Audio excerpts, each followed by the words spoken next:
కృపా సమాధానములు మీకు తోడే ఉండుగాక. ఆమేన్. పాట పాడి వినిపించినారు సిస్టర్కి వందనాలు చెప్తున్నాం. వాక్యదానం చేసేటువంటి వారు చెల్లిస్తుంది. సువార్త వాక్యదానం చేసేటువంటి వారు పర్ఫెక్ట్ చేశారు.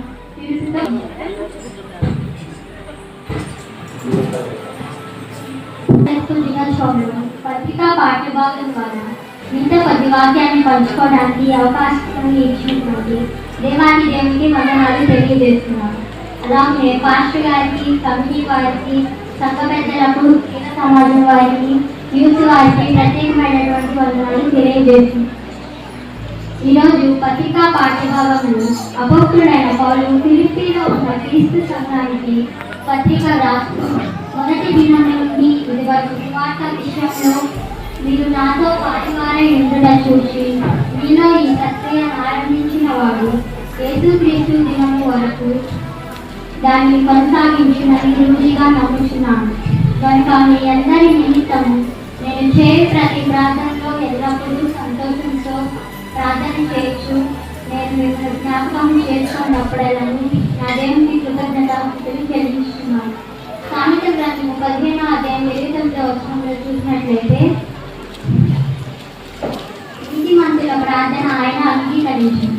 పరిశుద్ధులైన పౌలు గారు ఫిలిప్పీలో ఉన్న క్రీస్తు సంఘాన్ని బట్టి సువార్త ప్రారంభించినప్పటి నుండి ఇంతవరకు పరిచర్యలో ఆయనతో సహవాసంలో వారు ఏ రీతిగా సంఘం సాగరించిన విధానాన్ని గుర్తు చేసుకుంటూ వారు నీతిగా చేయడానికి వారి ఉండడానికి యేసుక్రీస్తు దినము వరకు ఆయన రెండవ రాకడ వరకు ఆయన వచ్చు పర్యాంతము వరకు వారు బలవంతులై ఉండాలని గట్టిగా నమ్ముచు వారందరి నిమిత్తము ఆయన చేయు ప్రతి ప్రార్థనలో ఎల్లవేళలు గుర్తు చేసుకుంటూ దేవునికి కృతజ్ఞతాస్తుతులు చెల్లిస్తూ ఉన్నాడు అని చెప్తున్నాడు. కీర్తన గ్రంథము 119వ అధ్యాయం 28వ వచనంలో చూసినట్లయితే, మీరు నా దేవుడవు, నేను నీకు కృతజ్ఞతాస్తుతులు చెల్లించను, మీరు నా దేవుడవు, నిన్ను గణపరచను దానిని చెప్తూ ఉన్నాడు. పౌలు గారు కూడా సహకరించిన సంఘాన్ని దేవునికి కృతజ్ఞతాస్తుతులు చెల్లిస్తూ ఉన్నాడు. నా బంధకంలో ఎన్నో దానికి స్థిరపరచుడైనందుకు మీరందరూ ఈ కృపలో నాతో కూడా పాలువారై ఉన్నారు కనుక మిమ్మల్ని నా హృదయంలో ఎంచుకొని ఉన్నాను. ఇందుచేత మిమ్మల్ని అందరినీ గురించి ఇలాగ భావించుట నాకు ధర్మం. నా బంధకంలో ఎందుకు ఆయనకు కలిగిన బాధలను బట్టి, సువార్త విషయంలో వచ్చిన శ్రమలను బట్టి, వారు ఏ రీతిగా సహకరిస్తున్న విధానాన్ని బట్టి వారిని ఆయన హృదయంలో పదే పదే ఆలోచన చేస్తూ ఉన్నాడు. కీర్తన గ్రంథము 119వ అధ్యాయము 143వ వచనంలో చూసినట్లయితే,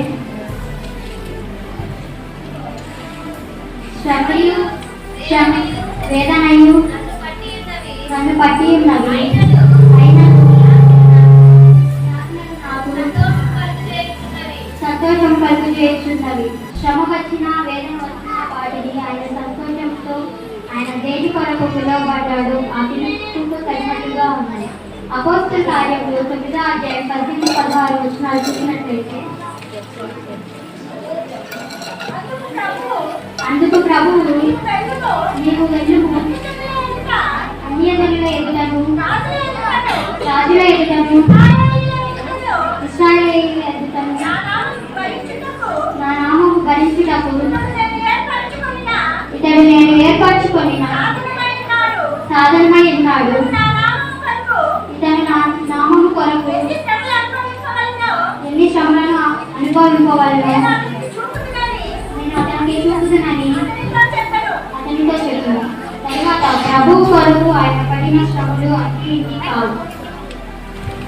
అందుకు నా మట్టుకైతే బ్రతుకుట క్రీస్తే, సాగేదే నాకు. అంటే బ్రతికితే క్రీస్తు కోసమే బ్రతుకుతా, చనిపోతే ఆయన దగ్గరికి. క్రీస్తు నాకు విశ్వాసం ఉంచడం మాత్రమే కాక ఆయన పక్షంన శ్రమ పడితే ఆయన పక్షంలో మనకు అనుగ్రహింపబడుతుంది. దాని 2 కొరింథీయులకు 11వ అధ్యాయం 22-33 చదివితే మనకు కన్నీళ్లు రాపమాడు. ఎందుకు ఇంత ప్రయాస దేవునితో చేసిన నేను ఎప్పుడు కలుసుకుంటానో అప్పుడే బలవంతుడని కనుక క్రీస్తు నిమిత్తం నాకు కలిసిన బలహీనతలో, నిందలలోను, ఇబ్బందులలో, హింసలలోను, ఉపద్రవములను నేను సంతోషించుతున్నాను. క్రీస్తు యేసు యొక్క దయారత్నమును బట్టి మీ అందరి మీద నేనెంత అపేక్ష కలిగి ఉన్నానో దేవుడే నాకు సాక్షి. నేను క్రీస్తును పోలి నడుచుకున్నట్టు మీరు నన్ను పోలి నడుచుకోండి. ఎవరిని బట్టి ఇవన్నీ చేస్తూ ఉన్నాను, కనికరం గల క్రీస్తును బట్టి ఇవన్నీ చేయగలుగుతున్నాడు. కొత్త నిబంధనలో 1 కాదు 2 కాదు 14 పత్రికలు ఎంత నిరీక్షణ, ఎంత విశ్వాసం కలిగి ఉన్నాడు. ఫిలిప్పీయులకు రాసిన పత్రిక 3వ అధ్యాయం 27 వచనాలు చూసినట్లయితే, మన పౌరస్థితి పరలోకమందున్నది, అక్కడి నుండి ప్రభు అయిన యేసుక్రీస్తు అను రక్షకుని నిమిత్తము కనిపెట్టుకొని ఉన్నాము. సమస్తమును తనకు లోపరుచుకొని జారిన శక్తిని బట్టి ఆయన మన దీన శరీరమును తన మహిమ గల శరీరమును సమరూపం కలదానిగా మార్చును. ఫిబ్రి పత్రికలో అబ్రహాం గురించి చెప్తూ ఎలయనగా దేవుడు దేనికి శిల్పయు నిర్మాణకుడై ఉన్నాడు, పునాదులు గల పట్టణం కొరకు అబ్రహాము ఎదురు చూస్తుంది. ఇసాకును బట్టి సారాయి వాగ్దానం చేసిన వాడు నమ్మదగిన వాడని ఎంచుకొని కనుక తాను వయస్సు గతించినదైన గర్భము ధరించిన శక్తి పొందింది. 1 తిమోతికి రాసిన పత్రిక 1:12-13 వచనాలు చూసినట్లయితే పూర్వము దూషకులను హింసకులను హానికరుడైన నన్ను తన పరిచర్యకు నియమించి నమ్మకమైన వానిగా ఎంచినందుకు నన్ను బలపరిచిన మన ప్రభువైన యేసుక్రీస్తునకు కృతజ్ఞతలై ఉన్నాను. తెలియక అవిశ్వాసము వల్ల చేతిని కనుక పరిగణింపబడుతుంది. మరియు మనమందరము విశ్వాసం కలిగి ఉండాలి. పౌలు గారు చెప్పారు కదా, విశ్వాసం లేకుండా దేవుని ఇష్టడై ఉండడం అసాధ్యం. దేవుని యొద్దకు వచ్చేవాడు ఆయన ఉన్నాడని తన వెనుక వారికి ఫలము దయచేవాడని నమ్మగలం కదా. మనము దేవుని వాక్యాన్ని ఎప్పుడు నమ్ముతాము? కీర్తన గ్రంథము 119:50 వచనం చూసినట్లయితే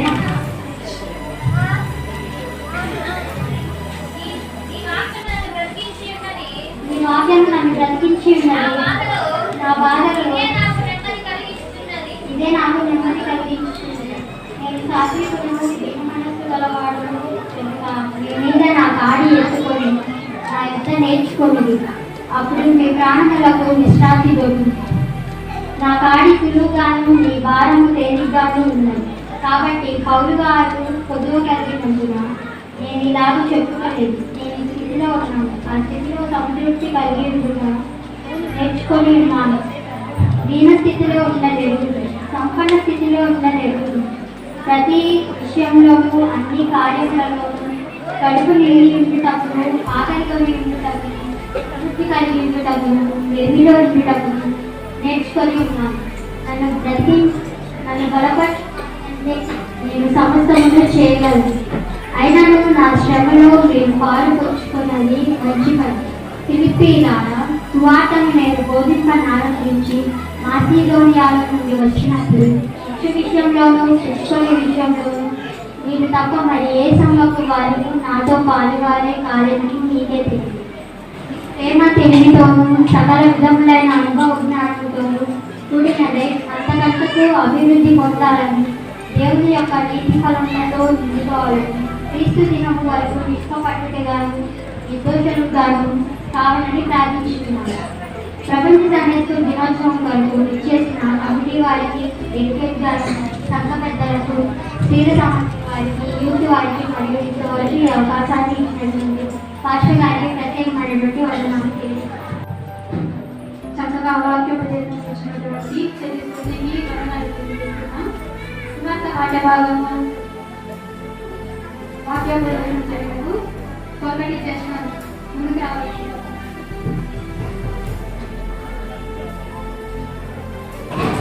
ఈ ప్రపంచ సండే స్కూల్ దినోత్సవం నాడు సువార్త పాఠ్యభాగము మీ ద్వారా యేసు యొక్క మాటలు పంచుకోవడానికి ఈ చక్కని అవకాశం ఇచ్చిన దేవాది దేవునికి ప్రత్యేకంగా వందనాలు తెలియజేస్తున్నాం. అలాగే సంఘ కాపరి గారికి వందనాలు తెలియజేస్తున్నాం. కూడి వచ్చిన మీ అందరికీ వందనాలు తెలియజేస్తున్నాం. మత్తయి సువార్త 18వ అధ్యాయం 23వ వచనం చూసినట్లయితే, కావున పరలోక రాజ్యము తన దాసుల యొద్ద లెక్క చూసి కోరిన ఒక రాజును పోలి ఉన్నది. అతడు లెక్క చూసుకొని మొదలు పెట్టినప్పుడు అతనికి 10,000 తలాంతులు వచ్చి ఉన్న ఒకడు అతని యొద్దకు తేబడెను. అప్పుడు అప్పు తీర్చుటకు వాని యొక్క ఏమీ లేనందున వాని యజమానుడు వాని గాని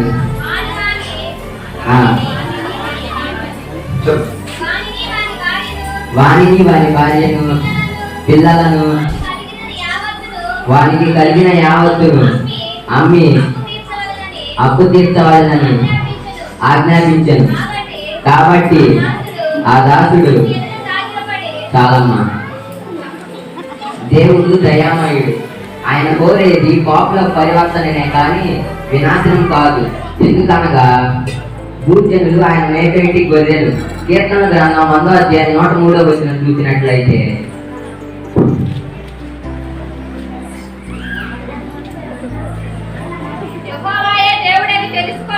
యెహోవాయే దేవుడని తెలుసుకొనుడి. ఆయనే మనల్ని పుట్టించెను. మనము ఆయన వారము. మనము ఆయన ప్రజలము. ఆయన మేపు గొర్రెలము. చాలమ్మా.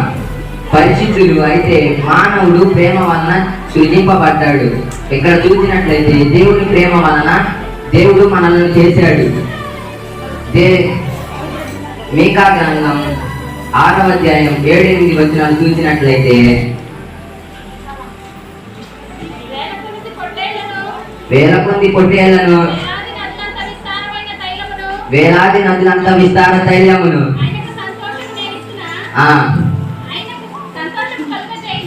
ఆయన సంతోషముకు కలుగజేయిన ఆయన విశ్రమణకై తన జ్యేష్ఠ పుత్రుడైన ఇతన నా గర్భఫలము నేను ఇచ్చిన మనుష్యుడా ఏది ఉత్తమమో అది నీకు తెలియజేయబడి ఉన్నది. చాలమ్మా. కనికరము, ప్రేమించుట, దీన మనసు కలిగి నీ దేవుని ఎదుట ప్రవర్తించు. ఇంతేకాదు, యెహోవా నిన్ను అడుగుతున్నాడు. ఆయన అప్పు తీర్చుటకు నీకు తప్పదు. తీర్పు వెలువడ సాగిలపడి అప్పును గురించి పశ్చాత్తాపడ్డాడు. అయితే మానవ పశ్చాత్తాపమునకు యేసుక్రీస్తు శిలువకు వెళ్ళవలసి వచ్చినది. అందుకే పాపుల వారి పరివర్తనను వారి గుణమును క్షమించుటకు ఆయన ఈ లోకమునకు వచ్చెను. కొలసీ పత్రిక 2వ అధ్యాయం 13-15 వచనాలు చూసినట్లయితే మరియు ప్రాణముల వలనను అపరాధముల వలనను శరీరమందు కృతజ్ఞత పొందుట వలనయు మీరు మృతులై ఉండగా దేవుడు ప్రార్థన పూర్వకమైన ఆజ్ఞల వలన మన మీద రుణముగాను మనకు విరోధముగాను ఉండిన పత్రమును మేకులతో సిలువకు కొట్టి దాని మీద శ్రే ప్రాంతులు తుడిచివేసి మనకు అడ్డము లేకుండా దానికి వెత్తివేసి మన అపరాధములన్నిటినీ క్షమించి ఆయనతో కూడా మిమ్మల్ని జీవింపజేసిన. చాలమ్మా. మన మీద ఉన్న రుణమును క్షమించుటకు యేసుక్రీస్తు శిలువకు వెళ్ళవలసి వచ్చింది. ఒకనొక సమయంలో మార్టిన్ లూథర్ గారు దైవ గ్రంథం చదువుతున్నప్పుడు తనకు సాతాను ప్రత్యక్షమై నీ పాపములు క్షమింపబడినవా అని ఒక గ్రంథంలో తాను చూపినది. అప్పుడు ఆయన గుర్తు వేసిన శిలువలో యేసు నా రుణములు క్షమించుతున్నవా అని చెప్పాను. అప్పుడు అపవాది వెళ్ళిపోయిన. అందుకే ఆ దాసుని 60,000 లక్షలు క్షమించెను. ఈ విధముగా కనికరపడి హృదయపూర్వకముగా ఆ దాసుని క్షమించెను. వాడు 50 రూపాయల అప్పును క్షమించలేకపోయాను. రెండవ వానికి మనసులో పాపపు వ్యాధి నిండి ఉంది. అందుకే తను కష్టమైన స్థితిలోకి కలిగి వెళ్ళాను. ఫిలిప్పీ పత్రిక 1వ అధ్యాయం 8వ వచనం చూసినట్లయితే దైవికమైన క్షమాపణలో ఉండు గొప్ప భాగ్యము పౌలు ఫిలిప్పీలకు తెలియజేస్తున్నాడు. నిజానికి పౌలు సౌలుగా ఉన్నప్పుడు రుణాస్త్రి వాడి వంటూ అయినాడు అని తెలియజేస్తున్నాడు. క్రీస్తు యొక్క దయా కనికరమును 1వ పేతురు 1వ అధ్యాయం 2-16 వచనాలు చూసినట్లయితే దేవుడు ఆయన యందు చూపిన కనికరము, క్రీస్తు ఫిలిప్పీల ఎదుట చూపిన దయ. కొలసీకి రాసిన పత్రిక 3వ అధ్యాయం 13వ వచనం చూసినట్లయితే ప్రభువు మిమ్మల్ని క్షమించులాగన మీరు ఒకరికి ఒకడు క్షమించుకొనడి. రక్షణమైన క్రీస్తు దయను కనికరమును తీతుకు రాసిన పత్రిక 4వ అధ్యాయం 5వ వచనం చూసినట్లయితే,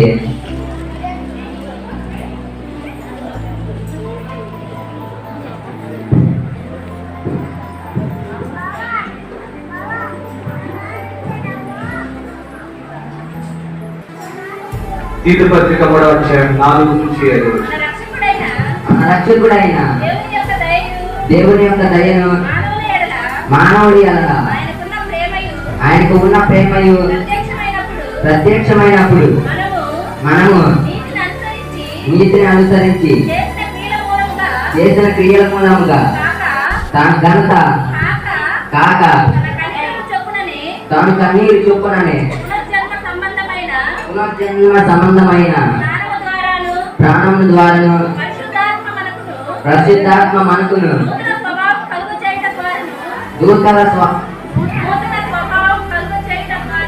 నూతన స్వభావం కలుగు చేయడం ద్వారాను మనలను రక్షించను. చాలమ్మ. నేడు మనము ఆయన యేసుక్రీస్తు అను రాజుకు దోషమై ఉన్నాం. ఆయన ఎడల క్షమాపణలో ఉంటూ క్రీస్తు దయారసము వలననే మనము పొందుతున్నాము. ఈ కొద్ది మాటలు దేవుడు దీవించును గాక. ఈ అవకాశం ఇచ్చిన చక్కని పాస్టర్ గారికి ధన్యవాదాలు.